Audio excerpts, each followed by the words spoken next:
Hey everybody, welcome back to the channel. DIY Dad here. If you've been watching my content, you've probably caught on to the fact that like most DIYers, I'm a big fan of things that are very low cost and big impact when it comes to my projects. And for my Christmas light install that I've been working on and documenting here on the channel, I came across something that kind of fits that bill. So I wanted to chat with you all about it because it's a small, easy thing that might be able to elevate your own displays. So we're going to talk today a little bit about these RGB addressable light bulbs.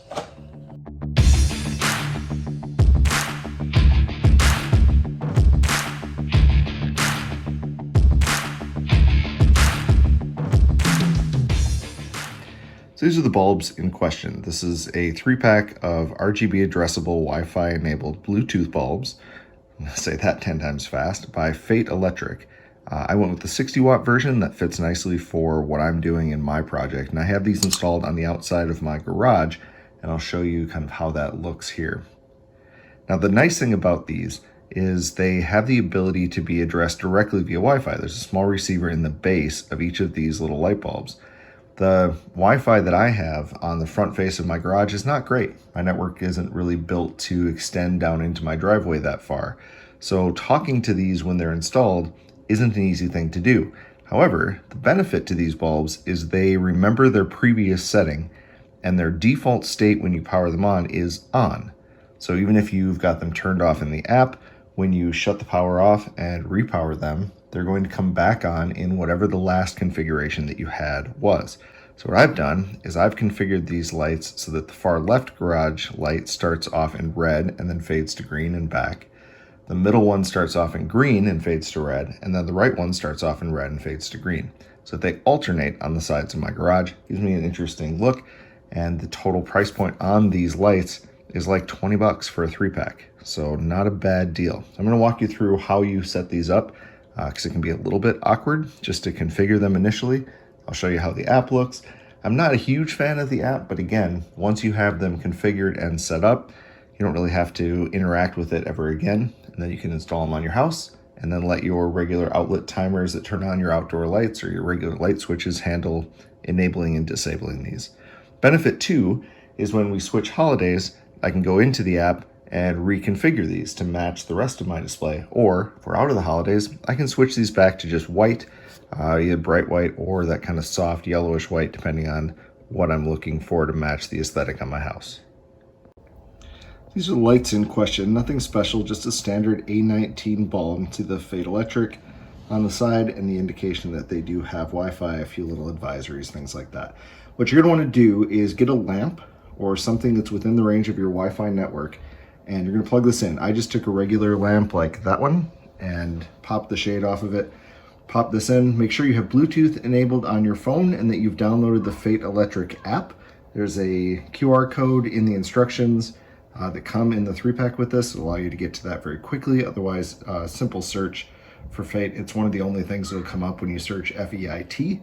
Once you're in the app, then there's a very easy self-guided tutorial for getting connected to this bulb. It will detect it right away.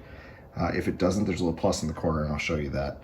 And then once you're connected, it'll ask for your Wi-Fi info and it'll publish that to the bulb. The bulb will then stop blinking. Blinking indicates it's in pairing mode and ready to be configured.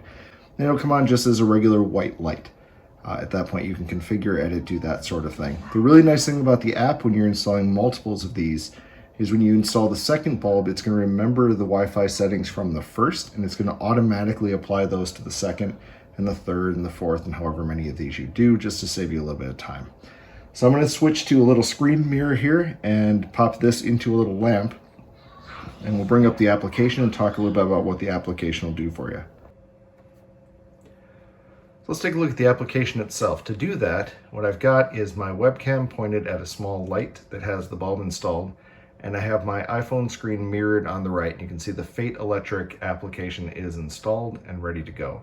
So we're gonna open that, and what you'll see is a list of the devices that you've already configured.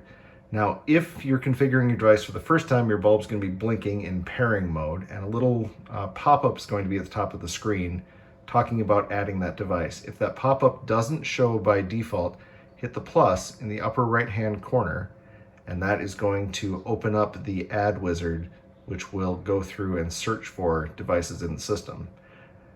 Now again, if it finds your device, it should pop up right there at the top where you see that little spinning icon. If not, you have the ability to tell it what it's looking for by switching through the various types of devices that FEIT makes. Mine are already installed, so you can see it here, and the bulb we're working with is actually called Garage 03. Garage 02 is on the front of the house, so is 01, but as I mentioned, my Wi-Fi out there is not great, so it's not finding that light, but the light's still doing what I want it to do.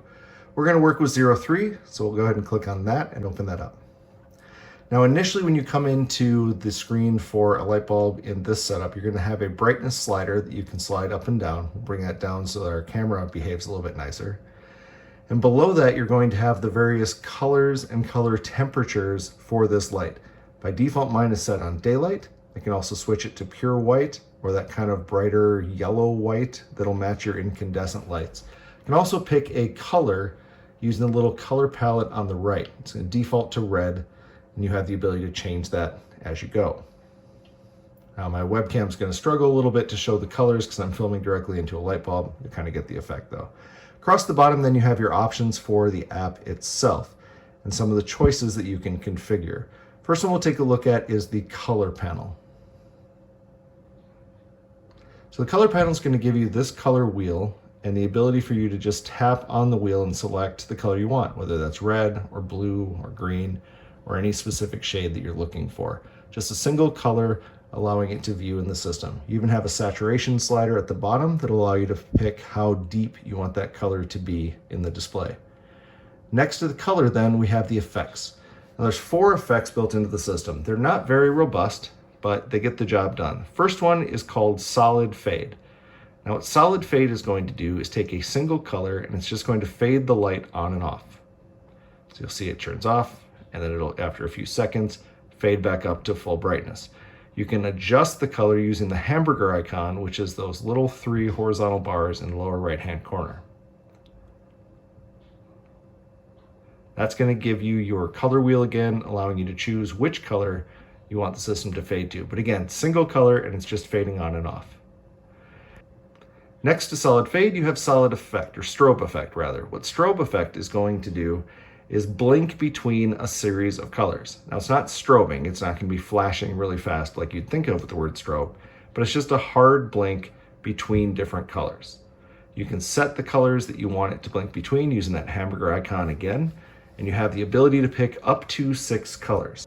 Now if you don't want all 6, you can choose to not display any color by selecting it on the bottom and then hitting the little trash can icon in the upper right hand corner. That will delete that color from the rotation, allowing you to get it down to just 2 or 3 or however many you want. Now I would tell you with that, it tends to be a little bit touchy. Sometimes they just flat won't delete. Other times you delete a color, you back out of the screen, and when you come back in, that color is going to be back again. So I just deleted orange. If I go right back into the palette, we might see that, yep, orange is back. We just click on it, delete it again. Usually the second time you delete it, it's going to drop. And that's going to be for both of the effect settings. They both kind of have that weird quirk. All right, next on the list then, we have solid strobe. What solid strobe is going to do is just blink the light on and off. So you pick your color again, and it's just going to slowly blink on and off as it goes. Now the effect we really care about and the one that we're going to look at is the fade effect. That's what I'm using on my house. And just like the strobe effect, it allows you to pick a set of 6 colors, but instead of blinking between them, it's going to do a gradient fade between them. So what I have on my house is I have this set to fade from red to green, matching the lights that I've got on the roof line. What I did as well to give it a little bit of a different appeal is I set the light on the far left to start off green and fade to red. The light in the middle starts red and fades to green, and the light on the right starts back on green and fades to red. So again, we just set it on our color palette, and then we can go ahead and accept it. Now the nice thing with these lights is they will remember the last setting that you input. So if I were to close the app at this point, this light is going to keep fading from red to green. And if I turned it off, took it out of the lamp and moved it to the front of the garage, it's going to do the same thing as well. So double check your settings, get it the way you want, and then you can shut all of this down and install it. What that means is you can have this in your home where your Wi-Fi is good, configure it, throw it into a lamp, do whatever, and then once it's set the way you want it, take it back outside. So it doesn't require that you have good Wi-Fi at the installation site in order for this to work. So it's full dark outside. I've got these lights installed except for this one. I'm gonna go pop this one back on the house, shoot a couple shots of what this looks like at night, and then we'll close up.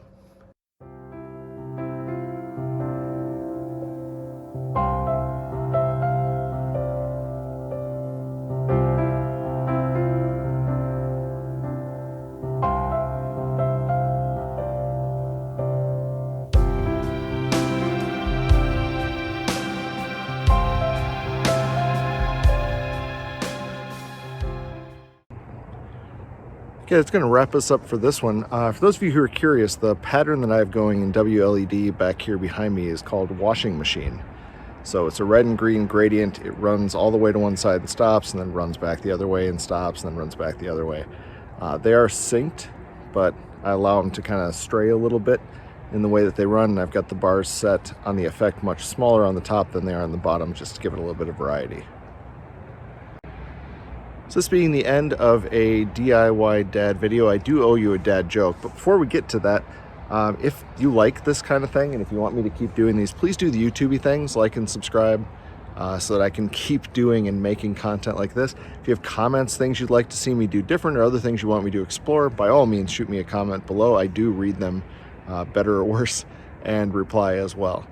So again, this being the end of a DIY dad video, did you hear about the guy who had all of his light bulbs stolen from his home just before Christmas? Well, you'd think he'd probably be upset, but when the police asked him for comment, all he could say was he felt delighted. Right, remember, with any DIY project, the most important step is just to do it. No one's going to see the flaws unless you point them out to them. Have a wonderful and safe holiday season. Catch you on the next video. Take care.